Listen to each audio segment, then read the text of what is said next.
What's the meaning of accrue? Accrue. Accrue.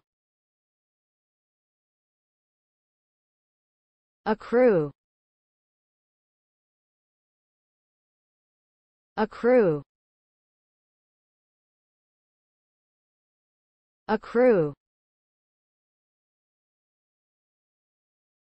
The term accrue refers to the gradual accumulation or growth of something, typically money or benefits, over time. When something accrues, it increases gradually and periodically due to interest, investment gains, or other factors.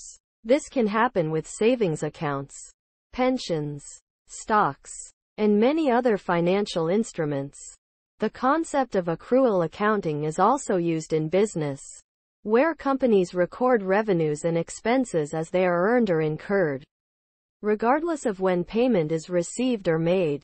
Overall, accruing is a natural process of growth and accumulation that can have important financial and accounting implications.